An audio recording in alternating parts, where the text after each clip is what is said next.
우리 모두가 아는 것처럼 고대 문명사를 보면 모든 세계의 문명은 다 동양에서, 강 유역에서 발생했던 것을 우리는 보게 됩니다. 그래서 흥미롭죠. 아니, 문명의 시작은 다 동양에서 시작이 되었는데 왜 우리가 아는 세계 역사, 이 문화의 중심축은 항상 서양이 문화를 선도할 수 있었을까? 어떻게 동양에서 서양으로 어떤 문화권이 중심축이 이동을 했을까? 우리는 궁금해지는 것이죠. 근데 많은 사람들이 이야기하는 것처럼 거대한 두 가지 사건, 계기가 있었다고 말합니다. 그게 오늘 제가 얘기하고 싶은 부분인데요. 참 이 두 가지 사건이 흥미롭게도 같은 지역에서 발생을 하게 되죠. 그게 바로 오늘 성경 말씀에 나오는 드로아라는 곳입니다. 이 드로아. 자, 먼저 이 드로아, 터키의 이 서부 끝이거든요. 달리안이라고 하는 지금 이 해안가입니다. 아시아의 땅끝이죠. 그곳에서 무슨 일이 있었던 것인가? 기원전 한 13세기 정도에 바로 트로이 전쟁이 펼쳐집니다. 우리 한번 볼까요? 네, 그렇습니다. 이 트로이 전쟁, 사실 이 일리아드라는 이 소설에서 우리가 먼저 확인하게 되었죠. 내용은 그렇습니다. 굉장히 신화적으로 그려져 있어요. 오래전 이 트로이 왕국에 파리스라는 왕이, 그 내용이 그렇습니다. 재밌죠? 이 파리스 왕이 스파르타, 바로 이 그리스 연합군의 그 스파르타라는 곳에 도시국가에 헬레나라는 이 왕비를 납치하게 됩니다. 유괴하게 되면서 참을 수 없었던 이 그리스 연합군들이 쳐들어와서 이 트로이에서 대단한 전쟁이 펼쳐집니다. 근데 10년 동안 전쟁이 진행이 되어도 이길 수 없었던 그 철옹성, 결국은 잔꾀를 부리죠. 그래서 마치 선물처럼 거대한 목마상 하나를 두고 모든 그리스 연합군이 퇴각을 합니다. 아니, 패전국이 우리를 인정했나 보다 해서 선물인 줄 알고 그걸 성안으로 트로이 사람들이 받아들이죠. 그리고 우리가 아는 대로 밤사이에 그 안에 매복되어 있던 이 연합군 병사들이 나타나서 결국 그 도시를 불바다로 만들어 버립니다.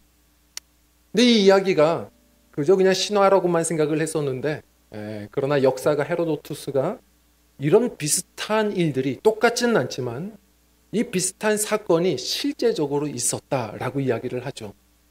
그리고 그가 이야기하는 짐작하는 내용은 사실 트로이 왕국의 탐욕이 아니라 오히려 실제적으로는 그리스 이 연합군들 그 탐욕에 트로이 도시국가에 대한 어떤 그런 질투와 시기, 그 해상 무역로를 찬탈하기 위한 전쟁이 거대하게 있었던 것 같다. 이런 이야기를 했었죠.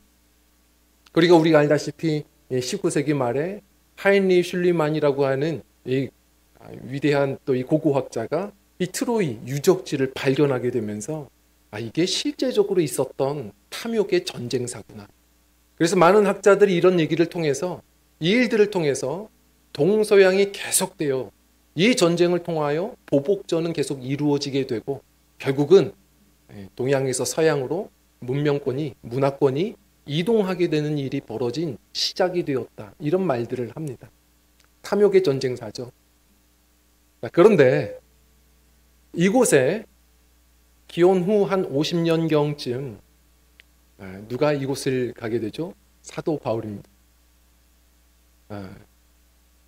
사도 바울이 사실은 이곳에 가고 싶어 간 게 아니었습니다. 오늘 말씀을 보게 되면 성령께서 인도하셔서 결국은 어디로 가야 할지 몰라 이 땅 끝에 도착하게 되죠.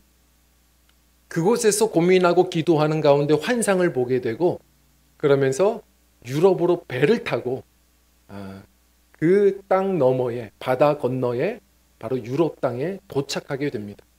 그것이 이제 사도행전 16장 11절 12절을 보면 드디어 마게도냐 지방 로마의 식민지 그 유럽으로 건너가게 되죠. 그리고 너무나도 우리가 잘 아는 역사가 아놀드 토인비가 이렇게 이야기했습니다. 그때의 바울이 배를 타고 드로아에서 유럽으로 건너간 사건은 단지 기독교에게만 중요한 게 아니라 그 작은 배는 놀랍게 변화될 유럽의 문명에 바로 이 미래를 안고 가던 배가 되었다. 이런 말을 했습니다. 우리가 알다시피 복음이 그래서 유럽으로 건너가고 유럽은 그 이후에 수많은 축복을 얻을 뿐만 아니라 또 문화와 복음의 중심지가 되어 버립니다. 이런 생각을 하게 됩니다. 참 열심히 살아왔고 또 우리가 돌아보면 참 많은 사건들이 있었지만 결국은 이렇게 한 해의 끝, 우리도 이 드로아 지역에 지금 다들 있습니다. 또 시국이 참 혼란스럽다 보니까 어느 때보다도 우리는 이 땅 끝에서 참 어두운 밤을 지금 누리고 있습니다.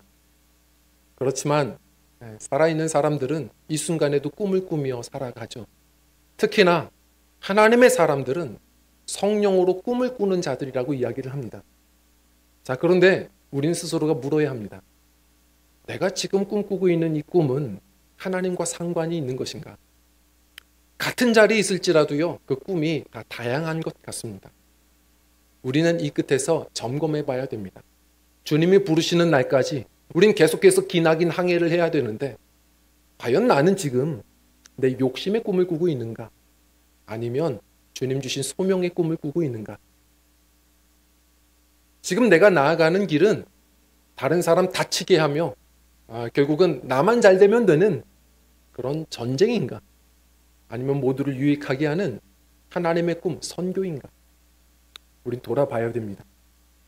하나님의 비전을 향하여 나아가는 사람들, 우리는 오늘도 이 끝점에서 또 새로운 신년을 준비하고 많은 비전을 점검하며 나아갈 때 오늘 이 순간 우리는 이 말씀 안에서 좀 조정하는 시간이 필요해 보입니다. 과연 나는 정말 하나님의 비전을 향하여 나아가고 있는가? 부르시는 순간까지 나는 주님께서 기뻐하시는 그 항로를 계속해서 나아갈 수 있는 것인가? 한번 오늘의 말씀을 통하여 점검해 보면서 우리 말로만이 아니라 그 예수의 길을, 바울의 길을 함께 뒤쫓아 나아갈 수 있는 저와 성도님들의 비전의 삶이 되시기를 간절히 축원드립니다. 자, 먼저 스스로 점검해 봐야 될 것 같습니다. 이 한 해는 우리가 어떻게 살았나요? 지금 우리는 이 끝점에서 이 질문 앞에 대답해 봐야 됩니다. 그래야 우리의 남은 인생을 또 바른 길로 나아갈 수 있지 않을까요? 정말 하나님이 주신 꿈이라면 이 몇 가지 질문이 있어야 되는데요. 첫 번째로는 무엇이냐면 우리 함께 읽겠습니다. 시작. 누가 가라고 했는가? 참 중요한 질문입니다. 아주 유명한 이야기죠. 어떤 한 선교사님이 아프리카에 갔어요. 가서 정말 죽도록 고생하다가 힘들어서 하나님 앞에 어떻게 이렇게 선교하는데 하나님 저를 외면하십니까? 정말 살아계십니까? 너무 원망스러워서 하나님께 그렇게 원통해하며 기도했는데 그때 하나님이 응답하셨다고 합니다. 드디어 네가 기도하는구나. 누가 가라고 했냐? 하셨다는 겁니다. 얼마나 황당할까요? 성도님들 많은 분들이 하나님의 꿈이라고 말하면서 기도하지 않고 갑니다. 예전에 하나님이 그렇게 말씀하셨는데요. 하나님의 비전은 성도님들 계속 보는 겁니다. 그래서 하나님의 비전은 한 번에 지도를 주지 않으세요. 날마다 풀어가는 두루마리 휴지처럼 풀어가는 것이 비전 로드입니다. 하루하루 기도로 물어가야 됩니다. 그럴 때 하나님이 세밀하게 조정해 가시는 걸 보게 되죠. 바울 사도 보십시오. 그의 사도행전의 모든 기록을 보면 항상 성령을 따라 움직이는 걸 보게 됩니다. 그는 기도로 움직였습니다. 또 오늘 말씀해 보면 기도로 가던 그의 인생에 막힌 길들을 만나게 되죠. 참 재밌습니다. 바울 사도가 2차 전도 여행 이제 많은 포부를 가지고 움직이기 시작했거든요. 하나님이 주신 마음이 있어서 1차 전도 여행 때 세웠던 개척했던 교회들을 하나씩 돌아봤습니다. 역방향으로 가게 됐죠. 이번에는요. 그래서 하나씩 점검하다가 비시디아 안디옥에 딱 이르렀을 때 거기서 자신의 계획은 아시아로 가서 그 큰 도시로 가서 복음을 제대로 전해보자. 그런데 무슨 말인지 모르겠는데 무슨 일이 있었는지 모르겠지만요. 성경에서 주님이 막으셨다고 말합니다. 막혔습니다. 선교하러 가는데 길이 막혔어요. 그래서 그 다음에는 또 이제 위쪽으로 비두니아 쪽으로 올라가려고 애썼는데 그 길도 막혔답니다. 그래서 어쩔 수 없이 가운데 쪽으로 땅끝까지 왔어요. 드로아까지 지금 해안가에 온 겁니다. 거기서 기도하다 환상을 보게 되고 생각지도 못한 바다 건너의 땅으로 나아가게 하시는 것이죠. 유럽 선교의 길이 열린 겁니다. 그런 것 같습니다. 기도하고 가다 보면요, 하나님이 열린 길로도 역사하시지만 닫힌 길로도 이끄신다는 겁니다. 제가 예전에 이 내용을 묵상하는데 예전에 봤던 한 유튜브 영상, 짧은 영상이 있어요. 그 내용이 생각났습니다. 어떤 외국인이, 한 여성이 방문을 열었는데 자기 방에 쥐가 나온 거죠. 너무 놀라서 막 비명 지르고 난리가 났습니다. 근데 이 여성이 굉장히 성실해요. 이 쥐를 잡을 만한 용기는 없지만 문을 딱 닫고 나서 그 다음부터 계획을 세웠죠. 그래서 집안의 모든 집기를 다 꺼냈습니다. 다 꺼내서 그 방문으로부터 2줄로 성벽을 쌓았습니다. 그래서 집 밖까지 쌓아서 다 완성된 다음에 문을 열었더니 쥐가 쏜살같이 달려서 그 길을 따라 밖으로 나가는 걸 보게 되었죠. 제가 보면서 느낀 것은 하나님은 그렇게 일하시나 보다 싶었습니다. 가끔은 기도하고 가도요, 우리가 하나님의 뜻을 오해할 때도 많습니다. 그리고 내가 조급해서 먼저 하나님보다 앞설 때 옵사이드를 범할 때도 있습니다. 그 순간마다 하나님은 사랑하셔서 딱 닫힌 길로도 깨닫게 하실 때가 있는 것이죠. 하나님이 구상하신 길을 보여주시는 겁니다. 그래서 사운드 오브 뮤직을 기억하셔야 됩니다. 명대사가 있죠. 하나님은 정문을 닫으셔도 작은 창문을 여시는 분이시다. 모든 문을 닫지 않으십니다. 하나님이 예비하신 길은 분명히 있습니다. 그래서 하셔야 될 일은 기도하고 가는 겁니다. 기도하고 가다 보면 열린 문이 있어도 교만하지 않습니다. 하나님의 은혜를 노래합니다. 그리고 기도하다 가다 보면 막히는 길을 만날 때도 있습니다. 그럴 때 낙심하지 않습니다. 주님이 예비하신 또 다른 진짜 길을 발견하게 됩니다. 기도하고 가는 사람들이 하나님이 주신 인도하심을 날마다 누리는 것 같습니다. 제가 예전에 김마라나타 선교사님의 그 간증을 듣다가 많은 은혜를 얻었어요. 이제 이분이 이런 얘기를 합니다. 이분 이름은 가명이죠. 이분의 얘기가 그래요. 2007년도부터 중동 선교를 하면서 자신의 실명을 쓸 수 없고요. 이제 가명을 써야 했는데 이제 요한계시록의 이 마지막 말씀이 가슴 뛰게 했던 거죠. 주님 오실 때가 가깝다. 마라나타. 아멘. 주 예수여 오시옵소서. 거기 은혜 받아서 자신의 가명을 이제 김마라나타로 하셨고, 재밌어요. 아내를 어떻게 할까 하다가 거기 맞춰서 아멘으로 하셨어요. 이름이 그래서 아내 이름은 손아멘이에요. 그래서 누가 선교사들이 이게 세트로 이름을 맞추는 것도 참 멋있다. 그래서 저도 나중에 혹시나 하나님이 갑자기 선교로 부르시면 가명이 필요한데 뭘로 하면 좋을까 고민을 했을 때 그때 이제 아내가 이름을 이제 하나 지어준 게 있습니다. 목사님은 이제 성이 이시니까 한결같이 그 복음의 길 가시라고 이대로로 하시래요. 이대로. 제가 처음에는 진작에 듣다가 장난을 치나 놀리나 싶어가지고 그러면 당신은 정시니까 정말로로 하라고. 그래서 이대로 정말로로 하자고 했던 기억이 납니다. 이 세트로 맞추니까 은혜가 되더라고요.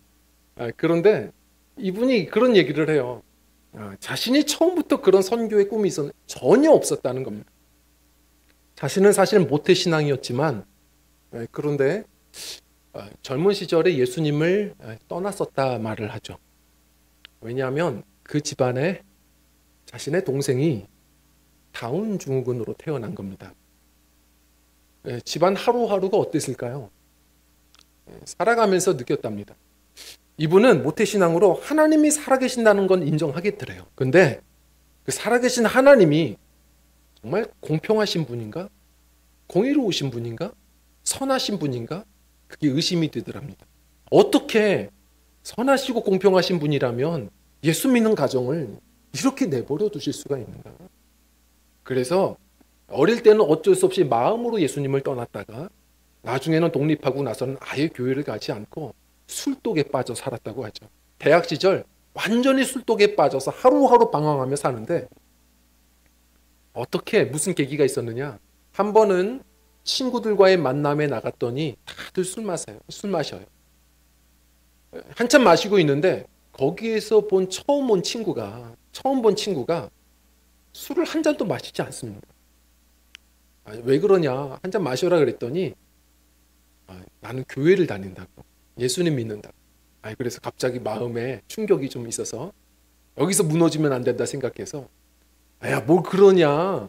나도 모태신앙이다. 여기 교회 다니는 사람들 많을 거다. 자유해라. 마셔라. 그랬더니 그 친구가 움직이지 않으면서 그러더랍니다. 정죄하는 게 아니라 이 말이 충격이었대요. 나는 술 안 마셔도 행복해. 그 말에 너무 충격을 받아서 집에 돌아가서도 고민이 되더래요. 그렇지, 나는 지금 술 마셔도 행복하지 않은데 저 친구에게 뭔가 있나 보다 싶어서 그 친구를 따라서 오랜만에 교회를 가게 된 겁니다. 갔는데 주님이 정말 한 번에 만나 주셨죠. 그 교회에서 예배하는데 주님이 처음으로 와서 그냥 예배하는데 만나 주시고 기도하시는데 음성을 주시더랍니다. 자신이 질문하지도 않았던 마음에 묵혀두었던 질문을 주님이 말씀하시고 대답을 하시더랍니다. 사랑하는 아들아, 내가 널 너무 사랑한다. 그런데 그거 아니? 나는 너를 사랑하는 만큼 네 동생도 사랑한다. 사랑하는 아들아, 내가 너를 위하여 십자가를 졌다. 그런데 그거 아니? 나는 네 동생을 위해서도 십자가를 졌다. 그 이야기에 정신이 번쩍 들었답니다. 그렇구나. 세상적인 관점으로 볼 때에는 불공평하지만 주님이 사랑하시면 되는 거 아닌가? 짧은 인생이고 영원한 생명이 있는데 복음은 모두를 공평하게 만드는 거예요. 복음이 진짜 소망이고 그때 깨닫고 그때 엉엉 울면서 목사님을 찾아가서 얘기했답니다. 목사님, 제가 뒤늦게 이렇게 왔지만 정말 남은 인생을 복음을 위해 살고 싶습니다. 어떻게 살아가면 좋을까요? 울면서 이렇게 상담했는데 이 목사님이 고민도 안 하고 바로 얘기한 거예요. 선교사. 너무 충격받아서 선교사요? 그건 좀 어려울 것 같은데 제가 어떻게 준비도 안 됐는데요. 그랬더니 기도해 보세요. 기도를 하는데 형식적으로 딱 성경 말씀을 하나를 펴보려고 폈더니 바로 본 말씀이 시편 46편 10절이죠. 너는 가만히 있어 주가 하나님 되심을 알지어다. 그 말씀을 딱 보게 되면서 그 다음부터 입 닫고 아멘으로 결정했답니다. 중요한 건 재정도 하나 없고 준비된 것도 없었는데 아멘 하고서 결정을 하고서 나아가 보니까요. 그 중동의 이라크에 자신이 일을 하면서 경력 살려서 행정 일을 하면서 살아갈 수 있도록 길이 열려지더랍니다. 그리고 가서 거기서 이제 살아가면서 이제 복음을 나눠야지 하고 있는데 얼마나 잘 되는지 거기서 행정 일을 하면요. 거기는 부패 지수가 높아서 군인들에게 뇌물을 줘야 합니다. 근데 한 번은 군인 장교가 와서 뇌물을 구하더래요. 그들의 사인은 뭐냐면 종이를 달라고 얘기합니다. 종이를 달라. 그럼 돈을 줘야 되는데 이제 이분은 처음 와서 몰랐죠. 순수하죠. 종이를 달라고 하니까 이분은 잘못 알아듣고 가서 A4 용지를 이렇게 갖다 준 겁니다. 그랬더니 이분이 껄껄대고 웃으면서 이런 놈 처음 봤다고. 그래서 이분이 친구 삼아서 오히려 밀어줘서 많은 돈을 벌게 된 거죠. 신기하죠? 돈을 벌면 행복해야 되는데 계속 부담을 주시더랍니다. 내가 여기 온 정체성이 뭘까? 고민하다 기도하게 됐고 하나님이 때가 되었다 해서 다 내려놓고 주님 말씀하신 레바논으로 가게 되었죠. 근데 레바논에서 제가 뭘 할 수 있습니까? 했는데 조금 기다려 보니까 시리아 내전이 터졌고 거기 있는 수많은 가족들과 난민과 그리고 그 아이들을 교육해 줄 사람들이 없더랍니다. 그 아이들 공부 가르쳐 주려고 애써 보다가 생각지도 못한 수많은 영혼들을 품어야 하는 상황이 생겼고 그래서 선교단에 갑자기 리더가 또 되어버렸다 하죠. 성도님들, 우리의 계획대로만 되지 않습니다. 그렇지만 기도하다 보면 우리의 계획을 넘어선 하나님의 목적들이 이루어짐을 우린 보게 됩니다. 잊지 마십시오. 모두가 그랬습니다. 언더우드 선교사, 조선의 위대한 선교사 언더우드 선교사는요, 책 보십시오.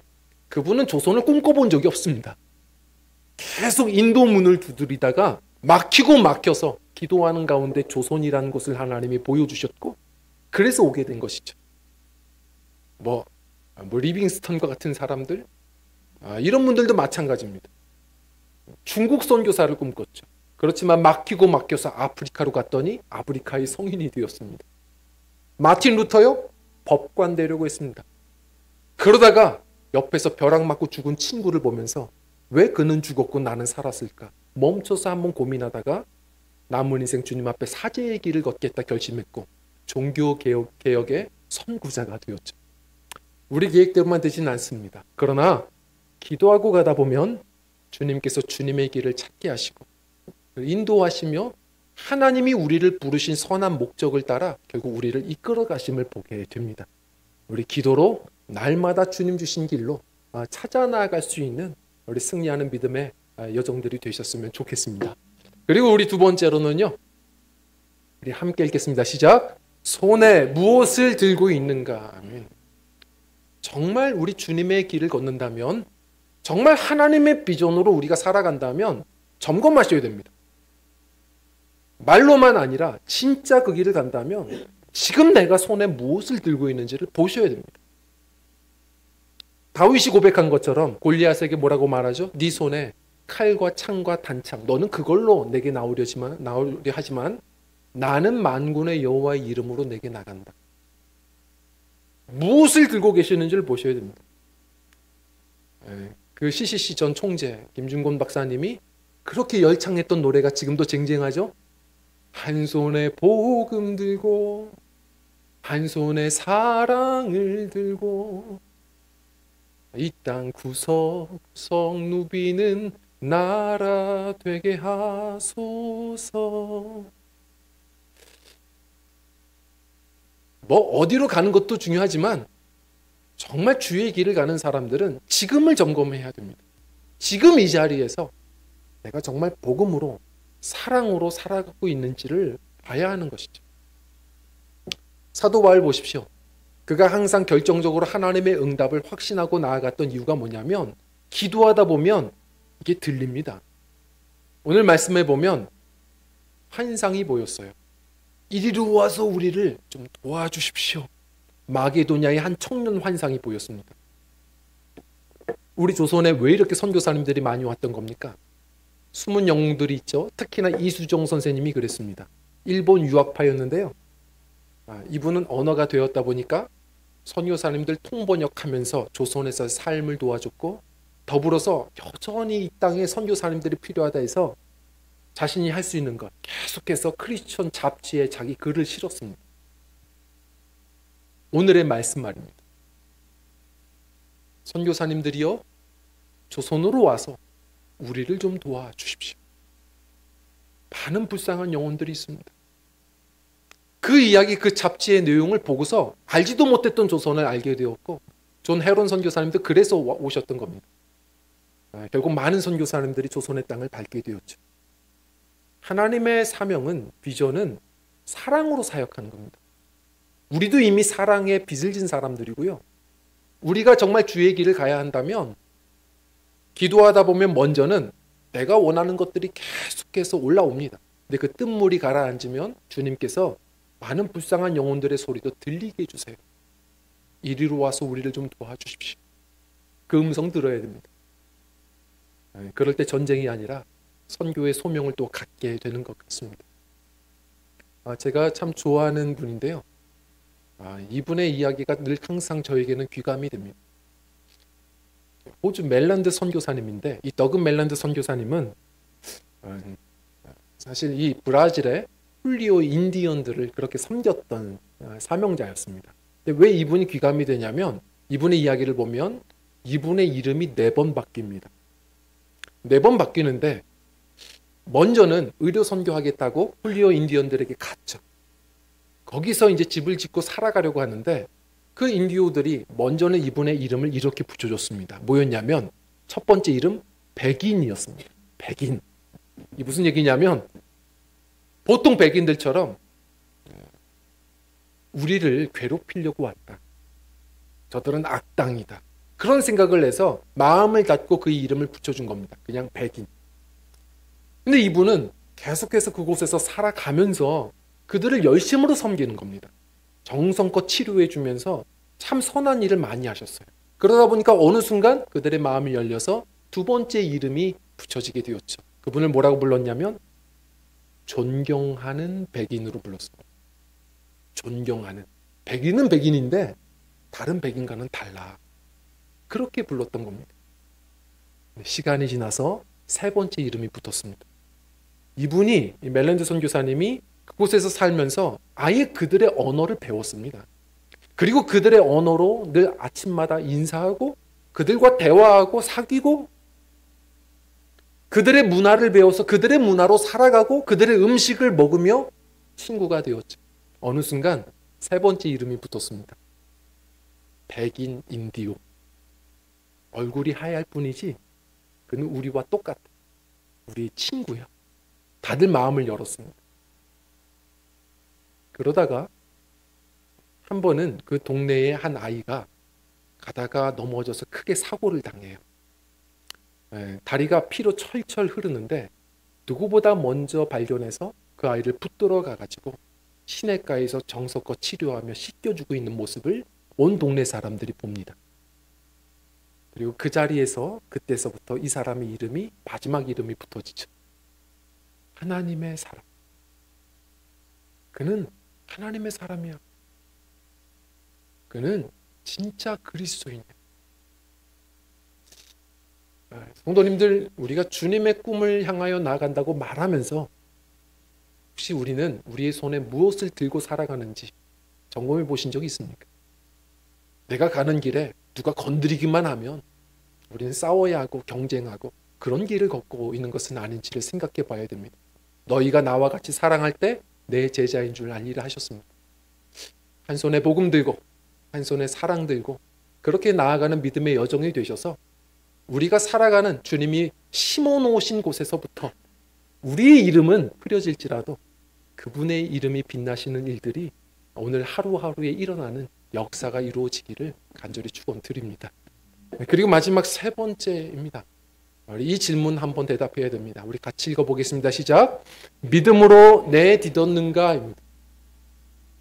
많은 분들이 기도하며 하나님이 주신 꿈을 얻습니다. 꿈꾸는 분들은 많죠. 그런데 그 꿈을 이루어가는 분들은 참 소수인 걸 보게 됩니다.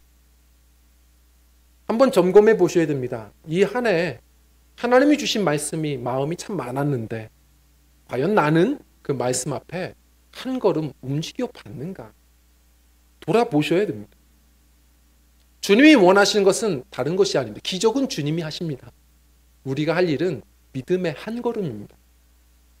주님이 말씀하셨을 때 한 걸음 걸어가는 것. 그럴 때 베드로가 그 풍랑이를 걸은 것처럼 우리의 문제가 정복되어지는 일들이 바울 사도와 같이 그냥 배에 올랐을 뿐인데 무슨 계획이 있었습니까? 유럽 선교의 길이 열렸던 것처럼 하나님의 사명의 지경이 넓어지는 은총이 우리에게 경험되는 믿음의 역사가 일어나는 줄 믿습니다. 믿음으로 내딛어야 됩니다. 주님이 말씀하셨으면 가는 겁니다. 오늘 바울 사도가 뭐라고 하죠? 10절 말씀 한번 읽어볼까요? 시작. 바울이 그 환상을 본 후에 우리가 곧 마게도냐로 떠나기를 아멘. 그렇게 고민했던 바울이 갑자기 다 채비하고 즉시로 떠납니다. 그의 삶의 궤도가 변했던 이유가 뭘까요? 이제 하나님의 말씀을 들은 겁니다. 주님이 함께 하시니 이제는 된 겁니다. 다른 계획, 정확하지 않고 완벽하지 않아도 됩니다. 주님이 말씀하시면 가는 게 바울 사도의 걸음이었습니다. 그래야 합니다. 성도들도 두려움이 많습니다. 특히나 기도하다 보면 하나님이 주신 꿈 두렵죠. 감당할 수 없는 사명을 주실 때가 참 많거든요. 근데 왜 이렇게 두려움이 많을까 생각해 보면 성도님들 기억하셔야 됩니다. 그리스도인의 용기는 강심장이어서 용기가 아닙니다. 그리스도인의 용기는 죽어서의 용기입니다. 이게 무슨 말이냐면 아직도 우리가 두려워하는 이유는 가만 보십시오. 지킬 게 있는 겁니다. 아직도 내가 너무 살아있는 겁니다. 주님이 말씀하셨는데도 움직이지 않는 건 아직도 내가 죽지 않는 겁니다. 한번 생각해 보십시오. 지금 경기가 많이 어렵다 합니다. 그런데 있는 분들은 두려운 겁니다. 진짜 없잖아요. 별로 두렵지 않습니다.